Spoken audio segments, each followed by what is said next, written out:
بنی اسرائیل کے اندر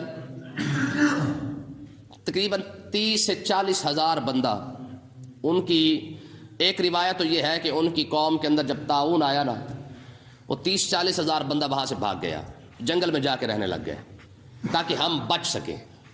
اور دوسری روایت یہ ہے کہ ان پر جو ہے وہ 30-40 ہزار بندے پر جو ہے وہ ایک قوم نے جب حملہ کیا تو وہ جنگ سے بچنے کے لیے جو ہے وہ جنگل کی طرف دوڑ گئے اور بچنے وہاں پہ رہنے لگ گئے، اس حساب سے کہ شاید ہم بچ سکیں۔ تو اللہ تبارک و تعالیٰ نے اس واقعے کو یہاں پہ بیان فرمایا ہے، فرمایا الم تر الی الذین خرجوا من دیارہم، فرمایا کہ اے محبوب آپ نے ان لوگوں کو نہیں دیکھا جو اپنے گھروں سے نکل گئے تھے، کس لیے؟ وہم الوف حاضر الموت، اور وہ ہزاروں کی تعداد میں تھے موت کے ڈر سے۔ موت سے بچنے کے لیے کیا ہوا کہ سارے کے سارے نکل گئے کہ شاید ہم بچ جائے۔ فقال لهم اللہ موتوا، اللہ تبارک و تعالیٰ نے ارشاد فرمایا جب جنگل میں جا کے رہنے لگے تو رب نے فرمایا سارے مر جاؤ۔ اسی وقت 40 ہزار بندہ فوراً مر گیا۔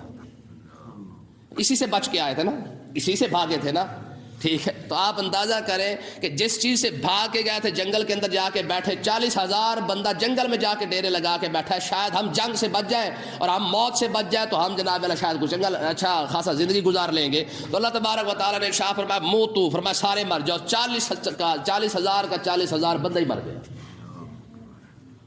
ٹھیک ہے؟ کچھ عرصے کے بعد وہاں پہ ایک نبی آئے، ان کا نام تھا حضرت سیدنا حزقیل علیہ السلام، ٹھیک ہے نا؟ یہ نبی ہے، ان کا نام ہے حزقیل ہے۔